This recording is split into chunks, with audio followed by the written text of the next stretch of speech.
15 million workers in the US shared that they are lonely 82% of the time. That's our topic today. We're talking about loneliness, and we're talking about connecting. Our guest speaker is an internationally recognized keynote speaker. He's a best-selling author. His name is Ryan Jenkins, and he talks about loneliness as an overlooked threat to business, and it's causing immense damage to workers' well-being and performance.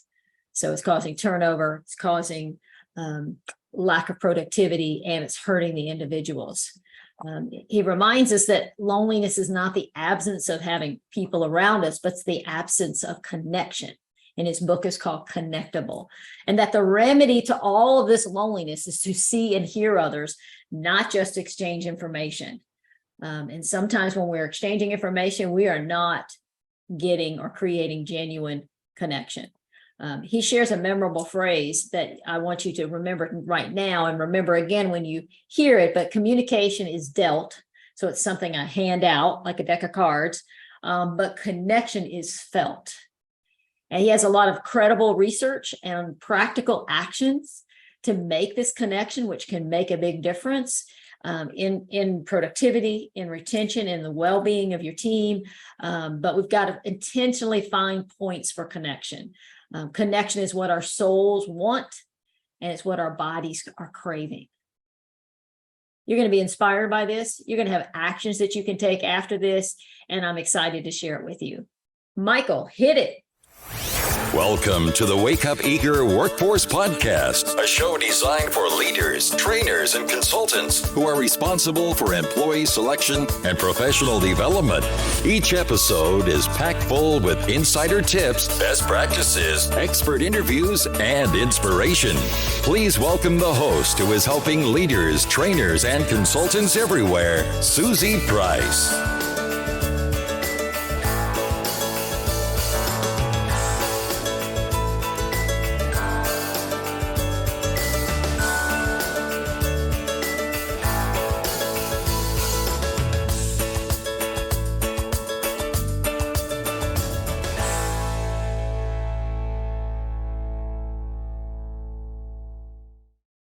Hi, I am Susie Price, and you're listening to and maybe watching, because we're doing some video now on YouTube, the Wake Up Eager Workforce Podcast, where we cover everything related to helping you and the employees in the organizations you work in build a high commitment, low drama, Wake Up Eager workforce.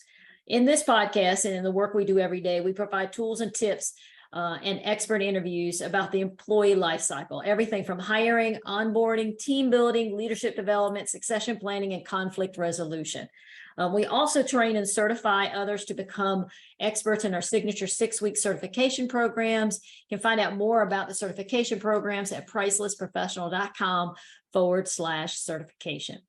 This is episode 84 of the Wake Up Eager Workforce Podcast. And the title of today's episode, you guessed it from our opening, Connectable, Grow Your Social Fitness. It's with Ryan Jenkins. He's a CSP. Which means he's done a lot of speaking around the country and around the world. He's talked about generations, which is how I met him. I met him at a conference we were both presenting. He talks about, it was at that conference, talking about the different generations, millennial, Gen Z. He's an author and teen connection expert. The show notes for today can be found at pricelessprofessional.com/loneliness. He is internationally recognized. He shared with me that he had spoke last year in 73 different organizations all over the country, and I think all over the world. His book is a best-selling book. Connectable is the name of the book. You'll see, we'll talk about it, and there'll be a link to it in the show notes.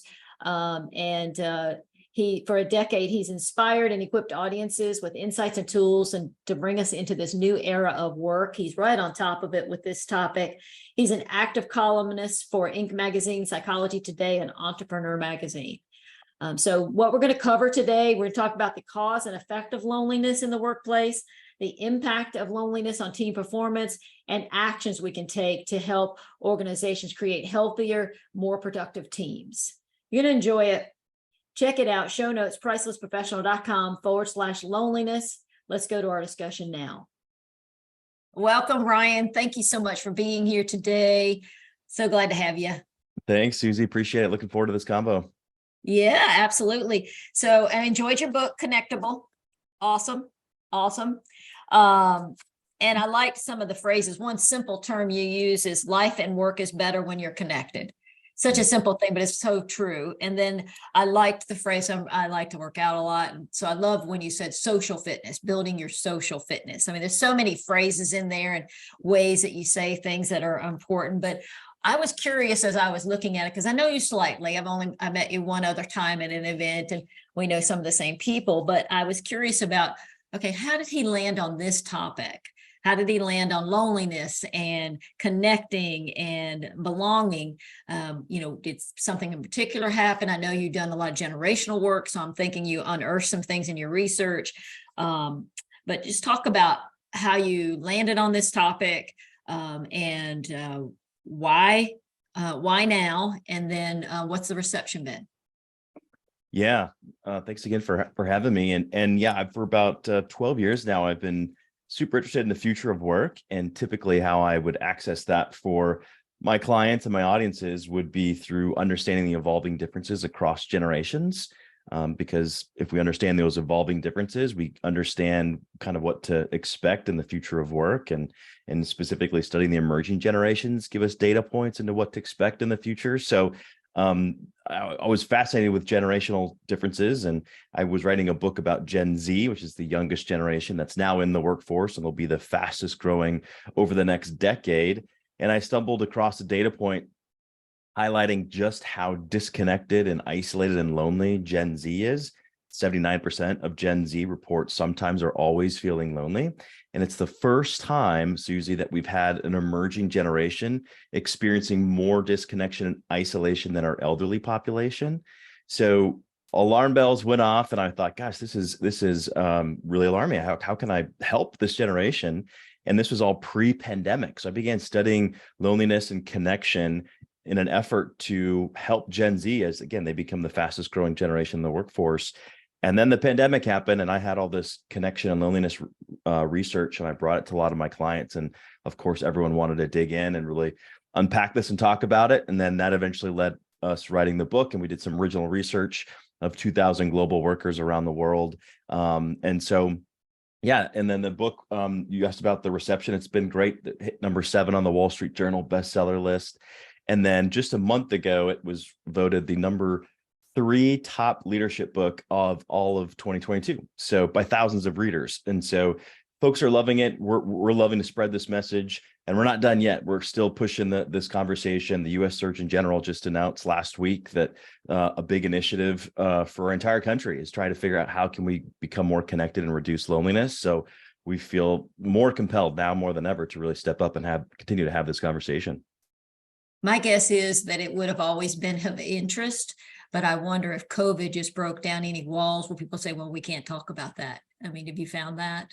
Yeah. Loneliness is, it's been increasing for a long time. And the pandemic, you're right, put a big spotlight on it and accelerated it. So it's continued to rise. But there's a little bit of good news in that, and that whatever increases can also decrease. So it's malleable. So if we begin to understand it, and then we arm ourselves with some simple strategies, we can turn a corner here and create healthier individuals, healthier organizations, healthier communities. So it just takes some awareness. And we highlighted in the book that just 7 years ago is when some neuroscientists actually discovered where loneliness shows up in our brain. So it's a very new emotion that it's been shrouded in shame for a long, long time. It's starting to erode a little bit, and people are ready to start talking about it. And it's unfortunate because it's a universal human condition. We all experience it. And it's, we attribute it to or align it or draw the parallels to the sensation of hunger, right? It's literally our biological cue to go, find something to nourish yourself with. So same thing with loneliness, right? It's this biological cue that, hey, we were wired for connection, and that's my biological cue that I need to go forge a connection and be in community with teammates, family members, et cetera. That's awesome. Yes.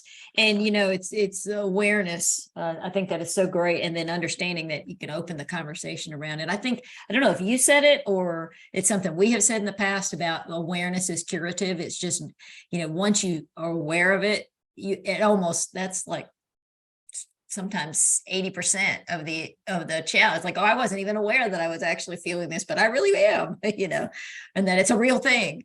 It's a real thing. Yeah, absolutely. And I think we wildly underestimate how much we need it. And we're also misconstruing connection with communication. So I'll go down that rabbit hole just briefly. But yeah, I like that. I saw that. Don't mistake. That was one of the things I took your TCA, what's it called? The team connection assessment. And just to see what it was. And one of the recommendations when they talk about one of the areas was don't mistake. And I highlighted it. It's like, oh, that's a really good statement. See, you got so many good statements. Don't mistake communication for connection. Say more. Go jump in there. I love that. Yeah, absolutely. So communication is the exchanging of information, and we process that in the front part of our brain. But connection is the ease of communication and this idea of being seen and heard in a conversation. And that's actually processed in the back part of our brain. So listeners can relate, they've probably texted, I love you to a significant other. Well, you can text them that all day. That's just communication. It doesn't become connection until they hear the sentiment or the tone in your voice, or they feel your embrace if you're in person. So that's the big difference. And how I like to communicate it, where it makes it memorable, is communication is dealt, but connection is felt. And so all these wonderful tools that you and I are using today, which we should still continue to use, a lot of it's facilitating communication, but not connection. So, we might be talking with all kinds of different people on a daily basis thinking, gosh, I'm more connected than ever before. But in reality, no, you're just communicating. And so oftentimes we need to take it a step further. We need to be more intentional about finding those points for connection, because that's truly what your soul is craving, and what your body needs is that connection with others. And I think that's a big conversation that a lot of folks are missing as it relates to remote and hybrid work, right? As we feel connected to our colleagues and our organizations, but at the end of the day, no, we're just in this ring of communication. So that's a really important distinction to make. And I think that's usually aha awareness point, back to your point around awareness, right? We need that awareness to say, gosh, these are two different things. And if I really want to make sure I'm nourishing my soul and getting some good connection, then we need to take it a step further.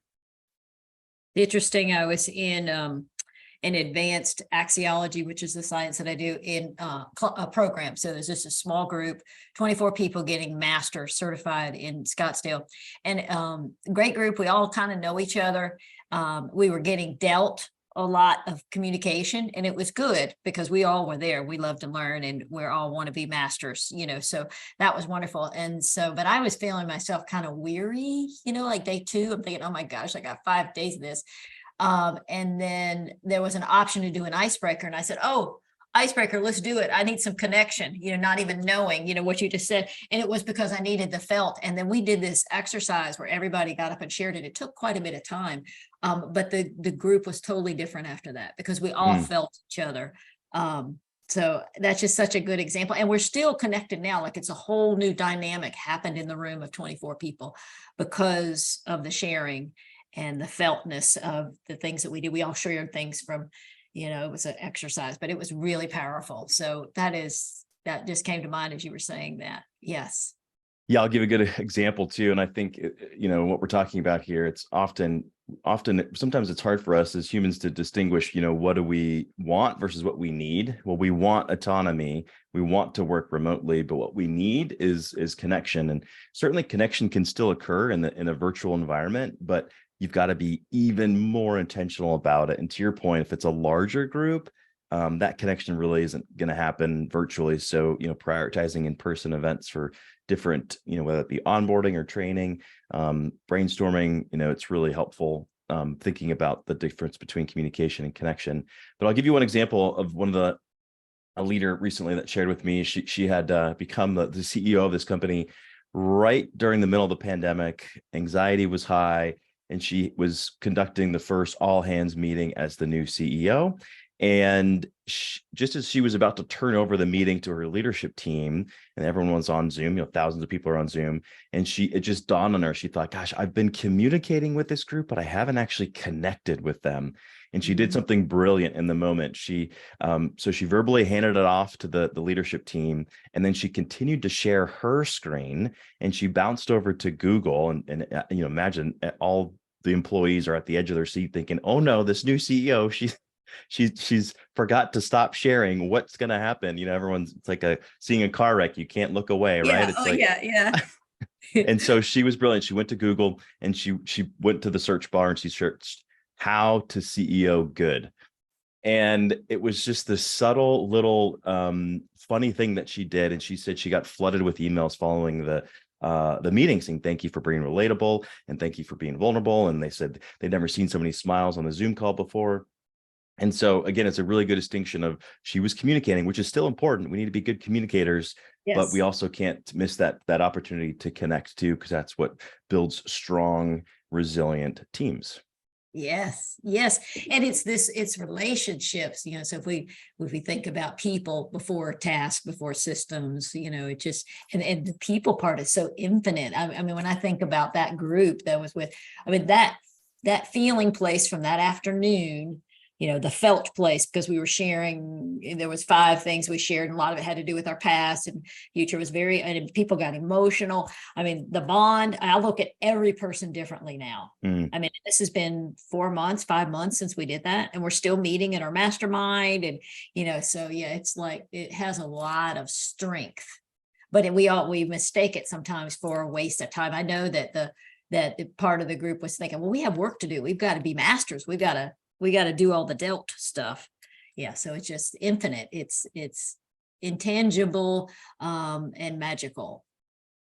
Yeah. The word that stood out to me in your response there was strength. And, I like to relate this conversation to the metaphor of a brick wall. And if you had all of these bricks stacked on top of each other, and yeah, they might all fit neatly, and it looks like the wall is standing, but without any mortar, right, that brick wall can be easily pushed over, right? The slight breeze can topple that whole wall. So it's the mortar that makes teams strong, right? It's what's between those bricks. It's what's between the team members that solidifies, that makes it stronger and more formidable. So I think that's a good metaphor to be thinking about is your point. I mean, it's hard to, we get so caught up. What the biggest obstacle all of us face when it comes to connection is busyness.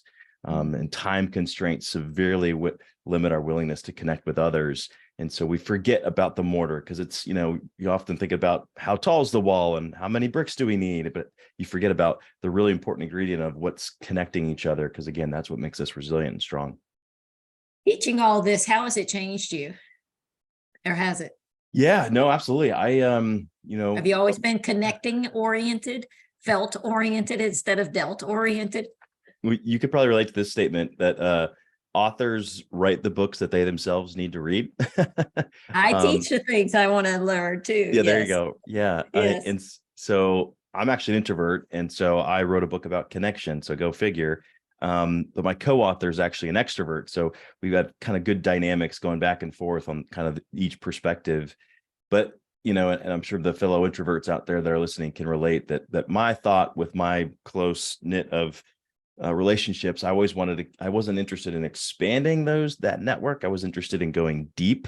And that was a way of my brain misleading me, my brain of protecting me. And I was missing out. There was so much boosted well-being for myself and others that was being left on the table, because any little opportunity to connect with someone, I dismissed. So if I was sharing an elevator with somebody and we just had those 30 seconds where we could share a genuine connection, I thought, I'm never going to see this person again. I'm not going to take the time to invest in this connection. And I would dismiss it.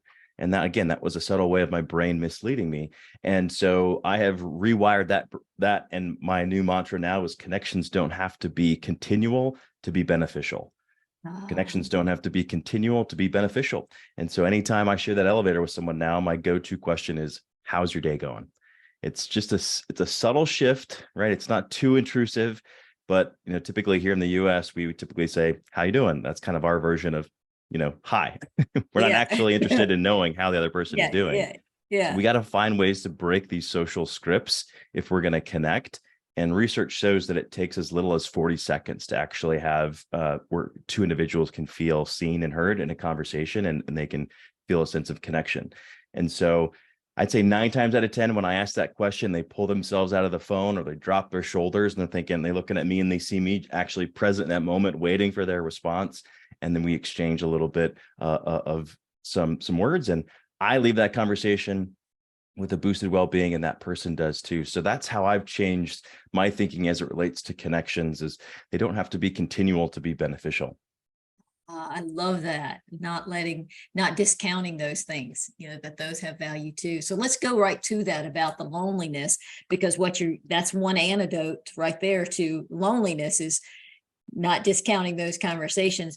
Some of your research says 15 million US employees say that they are lonely 82% of the time. Have I got that right? Mm-hmm. Yeah. That 15 million are lonely 82% of the time. That's astounding. And that's in the US. And then you talked about CEOs admit that they feel lonely, which I can see that and have experienced that in just being a consultant. But so talk a little bit more about loneliness, its impact on us, more statistics, more info, more insight, whatever you'd like to share. Yeah. The other kind of what makes this conversation really challenging is 90% of employees say that if they are experiencing isolation or loneliness, they won't tell their supervisor. So a lot of folks that might be listening to this thinking, I haven't, no one's told me that they're experiencing isolation or disconnection. That's because they won't. Yeah, they're not going to tell you. Yeah. Well, it's vulnerable to say that. How would you say that? Yeah. So it's vulnerable. We unpack some research in the book where folks are actually more, they would rather have a conversation around mental health with a chatbot or artificial intelligence versus an actual human in their manager. And so I think there's a whole nother conversation around psychological safety and how we need to start equipping leaders with some of this EQ around how to address some of these things. Because if we think that this is supposed to be a conversation outside of work, you're severely wrong there, because here I'll unpack a little bit of research that kind of helps us get there. So they did a recent study where they were trying to figure out, how does exclusion impact the human brain? And so they put people through an experience of exclusion. They monitored the brain lit up, and it lit up in the same spot where we register physical pain. So the same spot where we register exclusion, we also register physical pain. So when we feel disconnected from a group, if we don't feel like we're being seen and heard and we're actively contributing in a team or a tribe, we feel disconnected. It's as if we have a bleeding appendage, right? And so we can't fully engage and deliver for customers and clients or for our colleagues because we've got this invisible ailment. And we've got to address that first, because it's the same thing. If you were to show up to work and you had that bleeding appendage, you wouldn't want a manager or anyone else to say, hey, don't worry about that, just get to work. You're not getting any work done, right? So same thing here. You got to address that ailment before you can show up fully. And so this is why we have to be having this conversation. We've got to be able to identify it in ourselves and others so that we can proactively keep folks engaged, so that we can deliver on the exceptional work that our clients and customers deserve. Yeah. Well, I thought it was interesting. I don't know if it was in the team connections assessment, but somewhere I read that if a leader sees somebody who's doing sloppy work, maybe showing some apathy, stops offering input. So they're now in this context, you can see it. Oh, those are signs of being disconnected. So most of the time leaders would say, okay, I need to write them up, or I need to, what's wrong with them, or just, be annoyed or ignore it. But what you're saying is, no, that's like they're in physical pain, but it's really a feeling. They need some connection. So try connecting with them. Yeah, it's really important, because what happens when we experience loneliness or isolation is we turn inward and we begin distrusting more and more of the people around us. So it's a very quick downward spiral. So we can't just expect folks to pull themselves back into the tribe or the team. We have to be proactive as a group to pull those folks that are detaching. So you're only as connected as a team as your most disconnected team member. And so we've got to be aware of some of these signs so that we can proactively keep pulling folks in. And so it's just it's really important. But at the end of the day, if you really kind of understand the science of it, it makes a lot of sense, right? Because we've always known this, that there's always been strength in numbers, and our ancestors who roamed the plains we were able to pull each other's resources and watch each other's backs and leverage each other's strengths. So there's always strength in numbers. When you got disconnected from that group, your survival rate plummeted.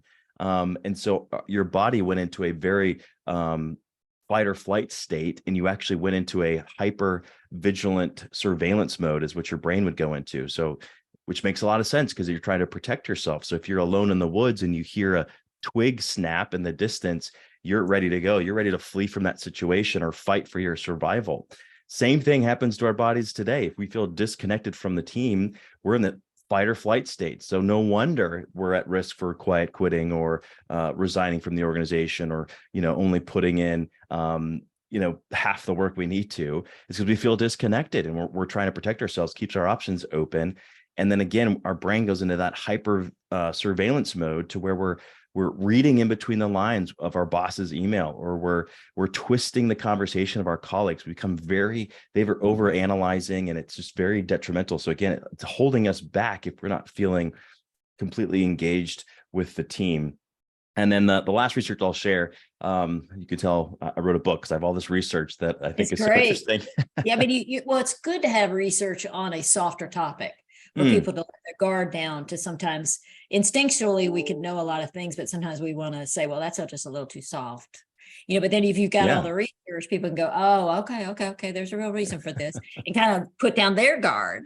I think so. I love it. I love all well said. Well said. No, I like that.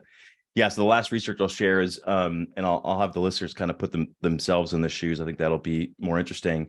So let's say you were looking at a hill that was about 100 yards away from you. Researchers were asking you to assess the steepness of that hill. And so you would do what you could to assess the steepness. And then they reran the experiment, and they actually placed someone with you. So there was two people now assessing the same hill from the same distance.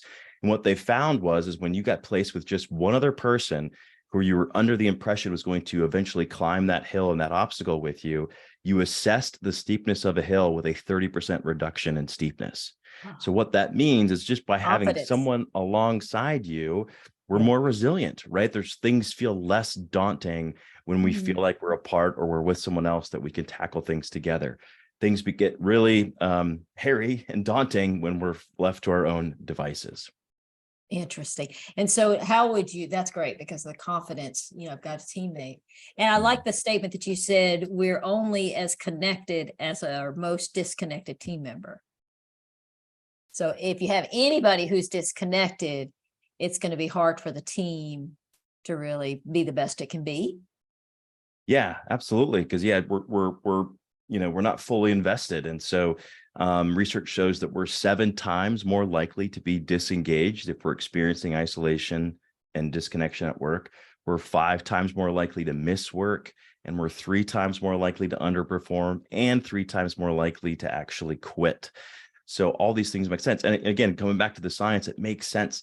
Our most significant need as humans, our most significant need is connection. It's belonging. It's not our most urgent need, right? We address all the most urgent needs urgently throughout our day, but our most significant need, and this is according to the longest study of adult development that's still going on today. It's over 80 years, and Harvard University has studied over 2,000 people, and they tried to figure out what's the definitive answer to a long and healthy life. It wasn't diet or wealth or economic status or DNA. It was quality connections with others. So belonging and connection is our most significant need. So if we can create environments where people feel that connection and feel that sense of belonging at the place where they spend most of their waking hours, which is at work, then why are they going anywhere else? Why would they want to be anywhere but feeling engaged and contributing towards that tribe? Because it's fulfilling their most significant need. So I'm convinced, Susie, and I'm hoping I'm doing an okay job convincing your audience here that connection is the key. If we want to create better or healthier organizations, more productive teams, more resilient, higher retention, connection is the key. Yeah. And so, I love the word connection, and it's attention too. It's amazing how, there's been those studies from way back when they give kids or even people at work attention, how just attention, they didn't call it connection at the time, how attention changed the dynamic, and it makes me think of Gallup organization, what they've been around for how long, 2000 or more, doing those meta-analysis studies. And in them were, my boss, someone at work cares about me. I have a best friend at work. What was the other one? In the last 7 days, someone has told me I've done a good job or appreciated what I do. Someone looks out for my development. I already said that one. My manager cares about me, all of that, and still we jump to these other theories. And to me, I've always hung on to that research, and share it and just kind of like, okay, that was a long time ago. They're still putting things out, but when it first came out, it was big, and now you're the next leader in this. So in making this topic, because it seems almost, it's not simple, but it seems like, oh, you mean a lot of the problems that we have on our team would change if I made sure that we were connected and everybody had a sense of belonging. Is there a difference between belonging and loneliness? I mean, in regard to what you would talk about or any additional research related to a sense of belonging? Do you always have a lack of sense of belonging when you have loneliness? Talk a little bit about belonging and how that's different or the same. Yeah, I probably should have started with this definition, but I'll take a step back. And I think it's important to note that loneliness is not the absence of people. It's the absence of connection. So that's really important distinction. So and listeners can probably relate. You've probably been in a crowded room before, surrounded by people, but if you don't have connections with those individuals, you can feel alone. You can feel disconnected. You can feel isolated. And conversely, if you're working remotely, but you have a really strong connection with your leader and your team members or your clients, you might not feel that same sense of isolation as that person that's surrounded in a room with other people. And a lot of companies that we're working with right now are having a real hard time because they want to bring people back in the office, but they know if they do, they're going to lose a bunch of people, and they're kind of caught in between here. And it's tricky. And I think what's combating here is that the researchers tell us that we have 3 psychological nutrients. So 1 is autonomy, 2 is competence, and 3 is connection. And 2 of those things are competing right now. So us as individuals, right, we want the autonomy. So yes, we want to be able to have flexibility to work when we want and where we want. But also we're forgetting that connection piece. That is also pivotal to our health and well-being and the performance of our organization, as we've talked throughout this whole conversation. So those 2 things are at odds. I think I'm going on a little bit of a tangent here. I'll bring it back. So again, loneliness is not the absence of people, it's the absence of connection. And so I think the sense of belonging is that idea of I belong here. I feel seen and heard, and I'm able to voice ideas or opinions or concerns, and those are received by the organization. And I'll share a story that I think does a really good job of kind of underpinning why belonging is so important. And then the story is of Joseph Strauss, who built he was the chief engineer of the Golden Gate Bridge. And when he was building that back in the 1930s, building bridges back then was really, really, really deadly. And it was really hard, as you can imagine. And for every $1 million that was spent building a bridge, it typically equated into 1 death. And the Golden Gate Bridge at the time was going to cost about $30 million. And so they were anticipating 30 deaths of folks that were working on the bridge. So they decided, hey, Joseph Strauss was like, not on my watch. I don't want any deaths. We're going to try to do what we can to create a great, sense of a great safe environment for our team members. And he actually built a safety net underneath the bridge, and it was the first of its kind. People thought he was nuts. They thought you're going to come way over budget. It's going to take forever. No one's done this. He did it anyway, and they actually completed the bridge faster than expected, under budget, and they actually constructed the cables 4 times faster than was ever even conceived possible. And oh, by the way, 19 people fell off the bridge, landed in the safety net, and gathered themselves and went right back to work. And so what happened is that no longer were they focused on their safety, but they were focused on the success of the project. And so I think that really underpins this idea of creating psychological safe environments where folks feel like they're seen and heard. They have this strong sense of belonging to where they can bring their full selves to work, and they can start to quiet the voice in their head, because our brain is asking 5 times per second, are you safe? Are you safe? Are you safe? Mm-hmm.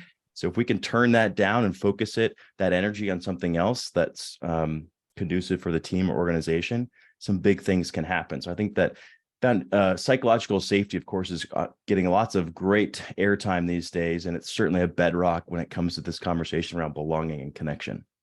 Yeah, that's amazing. Five times a second. Is that what you said? Yeah, the brain's asking, 5 times a second, and it's all unconscious, right? But it's constantly surveying the people around you and the building, and we're just constantly assessing, and your brain's always looking out for number one.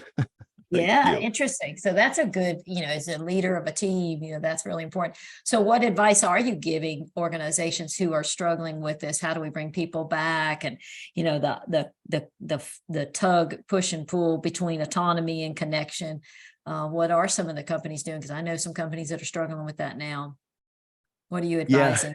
Yeah, I've been trying to figure out if we could come up with a silver bullet that would work for everybody. And it's just not there, because it depends on the industry and the type of work and the existing culture. But what I think leaders in most organizations need to hear is that you got to commit to connection, and you have to have a connection plan. You've got to come up with some type of connection plan, because again, connection can occur in a digital environment. It takes more effort. But making sure that becomes a priority, and you're figuring out ways to weave that in. And so, a subtle way to think about that is how do you trade convenience for connection? Because so often as humans, we gravitate towards things that are convenient. And I think that's what happening right now, right? Remote work is convenience. We're gravitating towards that. But what's left there's a social cost associated with that, and we have to be aware of that.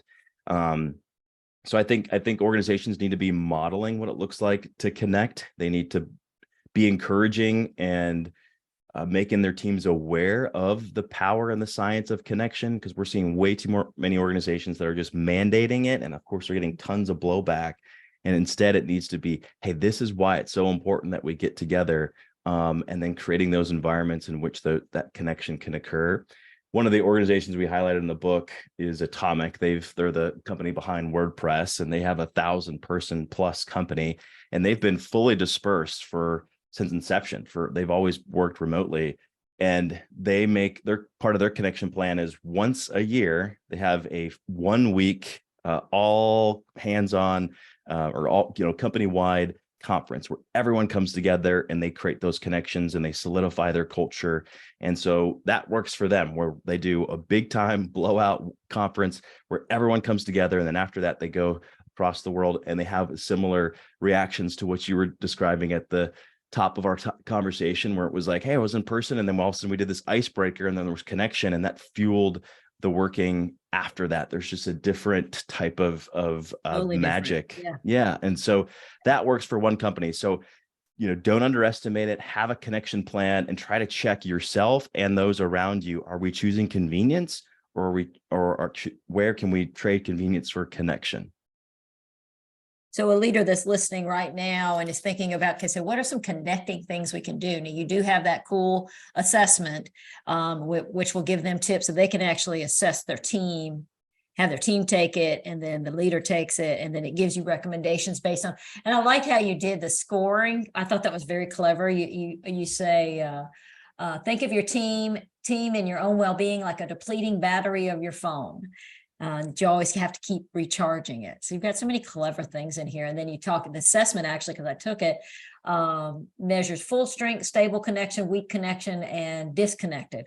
When it looks like your strength of your phone, which is really great. So people could, if a leader wanted to assess their team, they could do that. That could be part of the connection plan, where they're connecting and you can see how people feel. And then there's exercises in there, and there's exercises in the book. What are some of the favorite connection plan exercises that a leader can do? So you've got the company doing a conference once a year, but then the leader needs to be doing things on a regular basis. And maybe think of your most introverted, because you'll relate to this leader, and say, what could they do? Somebody who doesn't automatically pick up the phone and just chit chat with people. What could they do to make a difference? The biggest difference. Yeah. Thanks for giving a shout out to the assessment, because we didn't want to just write and talk about this. We wanted to give tools to our clients and audiences and organizations around the world to quantify this. And so We wrote the book as kind of phase one to give awareness around the problem, and we provide some solutions and some ideas on what you can do. Phase two was can you measure it? So that's where the team connection assessment came in, and we worked with researchers out of Harvard and then University of Canterbury. So it's empirically validated to actually measure how strongly connected your team is, and identify some areas where there might be some weaknesses. And then I'm going to jump in before you go off at the assessment real quick and just say I took it this morning because I wanted to experience it. One, it's the interface is real clean. The questions make sense. It's very practical. And the result, I mean, of course, I was just doing it, me as though I was a teammate to see it. But I love the suggestions. There's tons of suggestions in there. And it gave you a rating, a green light if you had a full strength, and yellow if so anyway, it was just easy to read, and it had a lot of good verbiage in there too to remind you, like a good summary from the book. And it was very reasonably priced. So usually try to plug things, but when something's good and it'll help people make more connections, and it's an easy way, people are busy and they need kind of an easy way to connect. And I also saw, and this is probably where you're going on the third thing, was a deck of cards that an individual could do, an introvert could use to remind themselves to try to connect. Okay, so you take it away. I didn't mean to interrupt, but I wanted to not mention how good that tool looked to me. Susie, I'm going to take you on all my client calls moving forward. If you're open. I'm a big assessment nut because I just believe we need a tool sometimes to order our thinking and to see how we're thinking and how we're feeling. And, they're not the be all end all, it's what you do with it. But you need to have a good tool to start and gather insight. And we talk about if awareness is, big percentage of the cure, assessment's a good way to do it. Yeah. Wonderful. Well, I'm so glad to hear that. And thank you. The third phase, and you're right, we created a Connect deck that has 30 simple steps you can do as an individual. And the idea is you pull one card a month and you just do the 2 to 5 minute activity that's on that card. And sometimes cultivating connection doesn't have to involve other people. So I know those introverts out there can rejoice. So, again, loneliness isn't the absence of people, it's the absence of connection. One of the core connections we have to measure as humans is that connection with oneself. And so you can do that through meditation or prayer, or you can do that through a gratitude journal. Gratitude's one of the big things to actually move loneliness in the opposite direction, because you're thinking about someone else. So you're getting out of yourself.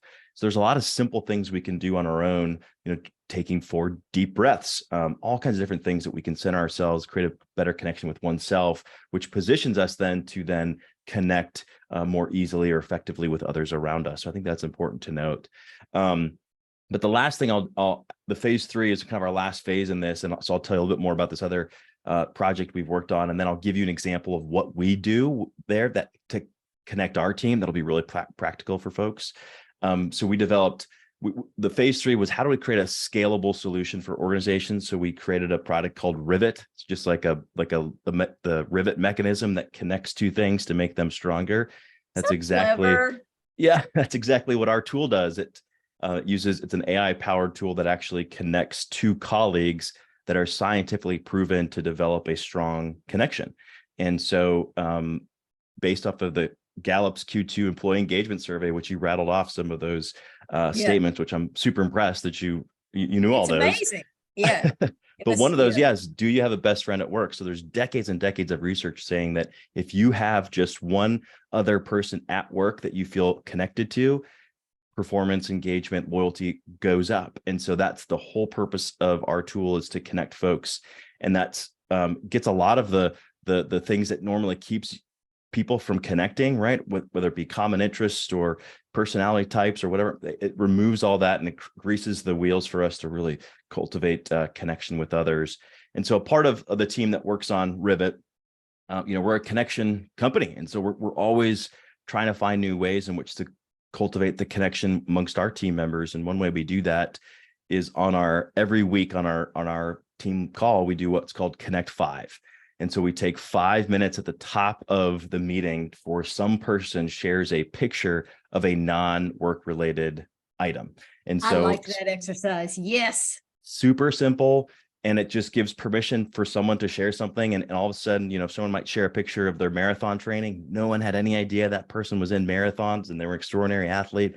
So it gives a new data point in which to connect, and it draws you closer to that individual. And so there's subtle things like that we can do. And so again, I think perhaps one of the most encouraging items for folks and listeners to be thinking about is connection doesn't take a lot of effort. I mentioned 40 seconds is as little as time it takes. Elevator. Yeah. Yeah. Just one other person. And then like we use at Rivet, it's just 5 minutes at the top of a meeting to cultivate that sense of connection. So it doesn't take a lot of effort, and it goes a long way when we can just be a little bit more intentional about it. I can remember being on the board of a group, and I was running the meetings, and everybody didn't want to do it at first. And it was a discombobulated group, but I said, okay, we're going to do a heart check. And I'm like, heart check? What? Like I said, there's Susie. She's so woo-woo. So we did heart check, and everybody would go around. And the first time was a little stilted. And the second time you could see that everybody was kind of ready, and they had their thing, and so it's the same, and it made a huge difference. So I'm a big fan of this. This is great. Does not take a lot of effort. What's one or two other exercises? So the photo is an exercise. What's another couple exercises people could take to their team today? What comes to mind? Yeah. Simple things as far as, how do we couple high tech with high touch, right? So how can we, or actually, let's go back to the idea of how do we trade convenience for connection? So next time you're going to send off an email, maybe call the individual, right? Or instead of having that virtual meeting, maybe figure out a time where you can actually be in person with someone else to actually, connect with each other. So how can you trade convenience for connection? Something else that we found that's very helpful is organizations will create what's called peer-to-peer coaching.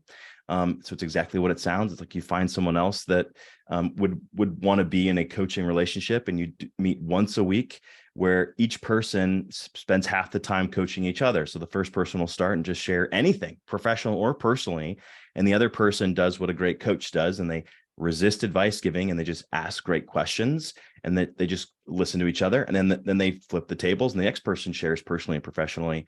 And so it's helpful because it creates an environment where you have that freedom to actually dig in, listen to someone else, right? You're outside of yourself. And then it kind of creates that environment where you feel that connection with someone else. So you could create something formal inside the organization, or you could just raise your hand and ask someone else if they would want to be in a peer-to-peer coaching situation. So that's another good example. Doing something similar to what you're saying is, the heart check, or it could just be, hey, let's go around and everyone say one thing they're grateful for. And let's just start with gratitude, because gratitude, again, I know I mentioned it before, but it takes you out of yourself thinking about somebody else. And it, again, doesn't take a lot of time, but that's something that can be really grounded. And then the last example I think I'll give is this idea of how do we identify the beneficiaries of the labor? Because again, connection isn't the absence of people, it's the absence, or I'm sorry, loneliness is not the absence of people, it's the absence of connection.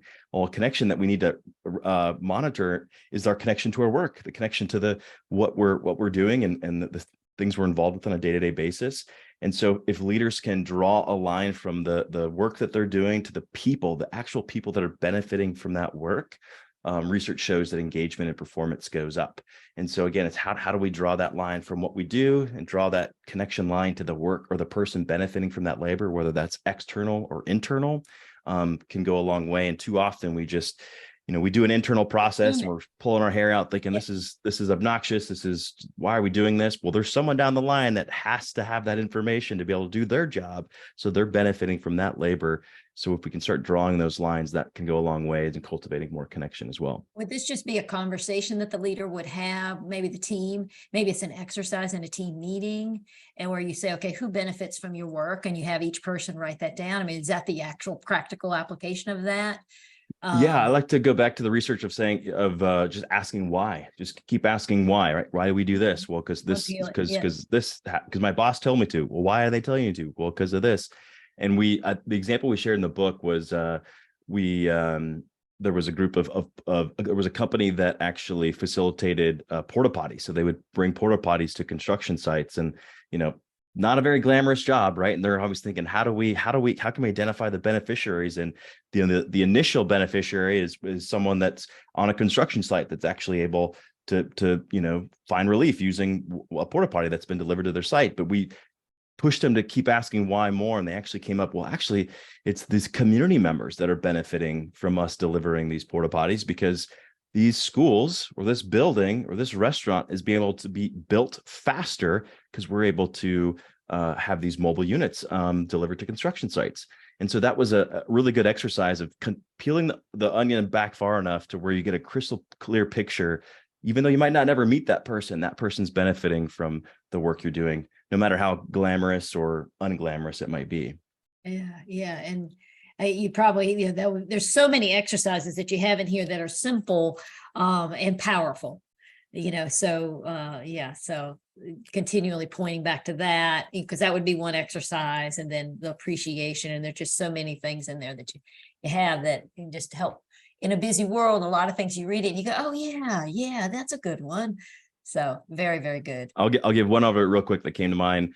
We talked about psychological safety. Google did that big study around Aristotle, and they found that psychological safety is the number one thing that creates more higher performing teams. And one way to do psychological safety is to make sure you have proportional conversations. And this is really important for leaders, because too often they just tend to come in and say, here's where we're going and here's the vision, and what do you guys think? And everyone's like, well, okay, we're going to go with that. Right. He's the leader. She's the leader. Yeah. So speaking last, right? Making sure that everyone has proportionate time to actually have a voice and contribute. That can go a long way in cultivating that sense of belonging and connection. Yes. The leader sets the tone. The leader sets the tone in so many ways. And leaders forget that. They forget because they get so busy. But the minute they walk out the elevator or walk in the room, everybody's watching them. Right. So if they start connecting, everybody else will too. Okay. So this is magnificent. Everybody needs to get the book. I want to do a couple of get to know you questions. And then we're going to wrap up with your last kind of bit of advice for people around connecting. So be thinking about what you would say, what's the one takeaway that you'd like people to have. Let's talk about books or training programs that have been instrumental to you, because you have an interesting career and you're an introvert who now is traveling all over the country. You said 73 times last year you were in different cities speaking. And so, what has influenced you? What has gotten you here, and specifically around training and development, and, what are things that have been instrumental for you? I've always had kind of a cocktail of development that I'm constantly reading. So I read a lot of books. I also consume a ton of podcasts that are, some are leadership focused, others are kind of future of work, and religiously, I found a handful and I listen to them every week. And then I also do some podcasts. What do you favorite podcasts? Some of my favorites are Entree Leadership. Entree Leadership. A combo of entrepreneur and leadership. Entree Leadership, Work Life with Adam Grant, the Happiness Lab, and then I listened to some specific speaking related ones. Speakernomics and the Speaker Lab are some good ones. So how about and then books? This one, of course, the Wake Up Eager podcast. Add that one to the list. I didn't expect that. What books? What books are your favorite books? Yeah. I'd like to hear that. Yeah. Anything stand out, like that stuck with you, or maybe something you read early on that really influenced you, or I really love Seth Godin, mostly just of how his brain works. Yeah. And then I'm also a big fan of Malcolm Gladwell and the Heath brothers, and kind of how, and I feel like a lot of my writing kind of mirrors theirs. I think I've been influenced pretty significantly for them. And the last book I just read was called The Referable Speaker. It's very, obviously speaker driven, but it really challenged me. I don't think I've highlighted, and there was a book that was so applicable to me than that book has been in the last decade.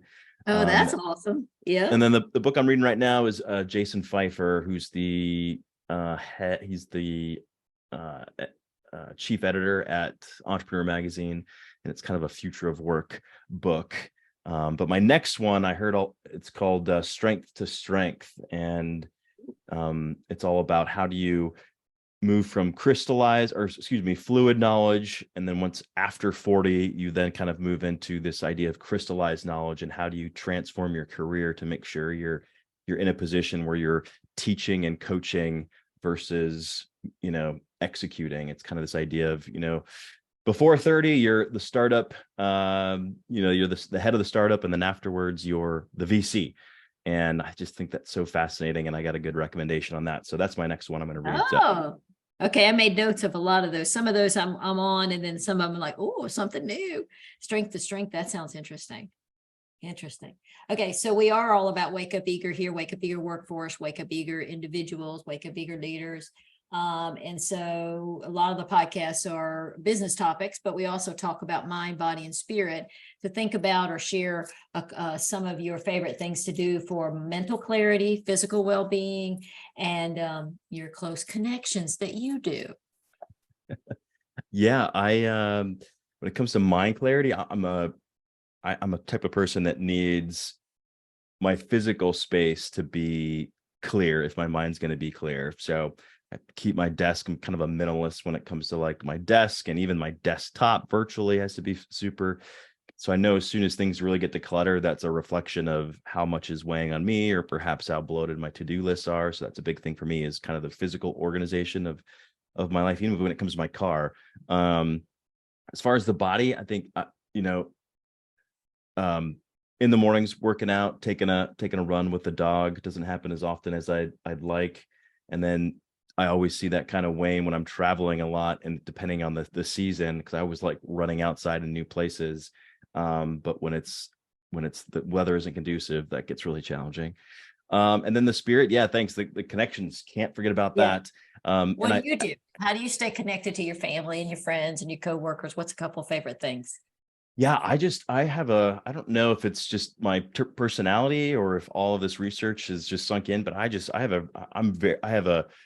it's very easy for me to separate work and family and not check my phone at the dinner table or at a baseball game or with the family. Like I can very easily just not deal with it. And I love to just be super present with the family or whoever is in the moment there. So that's beautiful.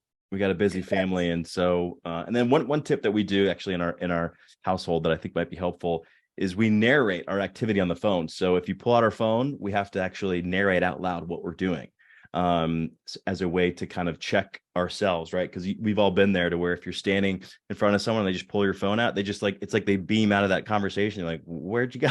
But if you pull your phone out and go, hey, I'm going to check the calendar to make sure I'm available on that date you mentioned, that lets the other person know, hey, I'm still involved in this. I'm just using this as a tool. And we do that. My kids are, I have 3 under 7, so they're not using devices like they will be someday. So we're trying to make sure that they know that this is a tool, not a toy, and it doesn't get in the way of our connection. So narrating our phone activities, helpful insight tool we use. That's a great tip. I like that. Teaching them to communicate and connect. That's right. And you mentioned social fitness, Susie, and I think this relates well to this question, right? Physical fitness, we all know that's important. We're all starting to understand that mental fitness is becoming more and more important.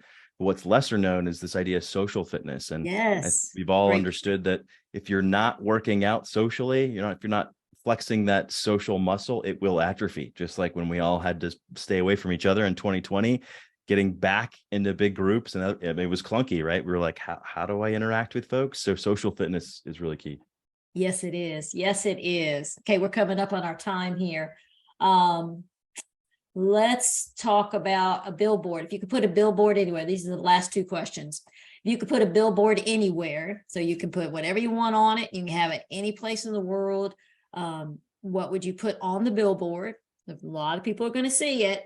And then where would you put it? I would, I live in Atlanta, Georgia, and it's so funny. There's I don't know if it's a local heating and air conditioning company, but it's called Estes, and their mascot is a yellow Labrador. We have a yellow Labrador. So whenever we drive by these billboards in Atlanta with the yellow Labrador on it, my kids think it's actually their dog, our family dog that's on this billboard. It's hilarious. So they just think, they have no concept. And they're like, why would our dog be on this billboard? But so I would definitely have our actual dog on a billboard, and I would probably just have it say, we all long to belong, commit to connection today. Oh, yes, we all long to belong. Even the most grumpy person, the grumpiness might be coming from a way of finding a way to connect with them. And I guess we have to focus on that too, understanding individually how people would like to connect. Some people want a hug, and some people just want you to check in, and reading them, which is some of the work I do, is understanding what others want, not what we want so much. But everybody wants belonging, but how they might want it might be a little different. Would you say that's true? Absolutely. Yeah. We're at the end of the day, we're all got blood in our veins. And at the end of the day, we all crave connection, but yeah, it can look a little bit different. And for those folks that you think don't need it, yeah, to your point, those might be the folks that need it the most. And doesn't take much. And head nod, a smile, just an inquisitive question can be all it takes to kind of pull that other individual in. So yeah, it's an art, and it's clunky, but we got to do it. Yep, we got to do it. And so with that comment, what's the last bit of wisdom that you want every leader to take away about loneliness and about belonging and being connected? Yeah, it would simply just be, it just takes you, right? We've heard that stands out to folks that read the book, is that like, gosh, I don't have to go and like revamp company culture or go convince other leaders that we have to do this. Just doing pro-social behaviors yourself. You're the leader, you go first, right? We all go first as leaders. And so start demonstrating these pro-social behaviors, because folks that are on the receiving end of pro-social behaviors are 278% more likely to go extend that pro-social behavior to somebody else. So a ripple effect can happen really quickly. And as leaders, we go first. Doesn't take a lot of time to cultivate connection, just some intentionality. And it just takes you. So start today. Perfect. I want to encourage everybody to go get this book, Connectable, How Leaders Can Move Teams from Isolated to All In. And I think, Ryan, what did you say? What is it on the bestseller list? What is it? That was number 7 on the Wall Street Journal bestseller. That's amazing. That's amazing. Well done, and great topic. And thank you so much for being on the podcast today. Really appreciate your time. My pleasure. Thanks, Susie. Well, are you inspired to do some more connecting? Does it make a lot more sense now how you can be more connectable? Ryan shared that loneliness has been shrouded in shame for a long time. And I, for one, am very happy that he and his co-author have put a spotlight on this topic and moved the shame out of the way, because no longer is this an issue when so many of us have experienced this. I know I have throughout my career and life.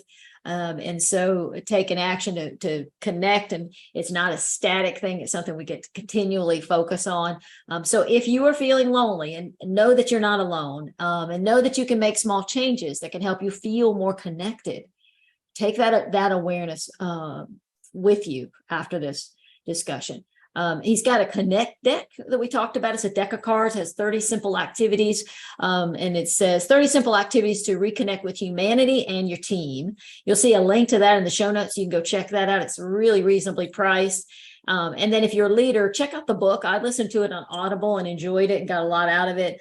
And you can check out their team connection assessment. We'll have that in the show notes. And then I just kind of want to follow up. If you've done our TriMetrics training, you've heard a lot of this in a different languaging, but the same idea we talk about in TriMetrics, the perfect order of valuing and making decisions. This is from the creator of the acumen science, which is the third science that measures how we think, feel, and make decisions. It measures our judgment. And we say, if you've done some of the deeper dive training, intrinsic is greater than extrinsic, is greater than systemic.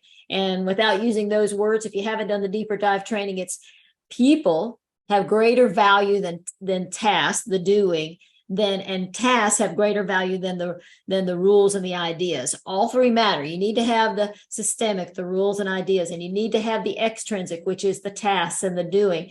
And of course, you need to have the intrinsic, which is the people and the feeling. But we always want to keep it in order. People are greater than tasks, or greater than rules and ideas. So we always want to say and live that connection before precision, connection before doing, connection before let me share the rules. And you can think about that literally. So how can I connect with this person in everything that you're doing? So you create that psychological safety that we talked about in the discussion. Check out the show notes for all the things we discussed, pricelessprofessional.com/loneliness. It's all lowercase. Check out our podcast episode directory. It's at wakeupeagerworkforce.com. We've got more episodes coming. Got a wonderful new podcast producer, Kay Wells Companies, is helping us get more episodes in the queue. So more is coming your way. If you've been with us and enjoyed some of the episodes, I'd love for you to leave us a review. Go to pricelessprofessional.com/review. You can check that out. And of course, you can get the podcast on any app. Just type in Wake Up Eager Workforce. We also have an app ourselves. You can check that out on our website. If you have any questions for me or any suggestions, reach out, pricelessprofessional.com/Susie. Thank you for being here. Go connect with people, connect with your family tonight, have a felt connection, connect with your friends, have a great life. Wake up eager. We'll see you on the next episode or around the bend. Take care.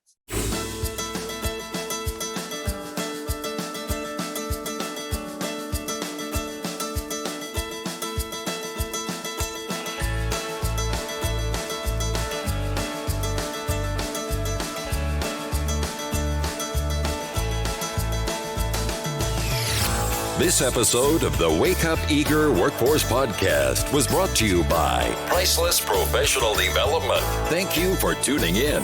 If you enjoyed today's show, head over to pricelessprofessional.com to gain access to more professional development resources.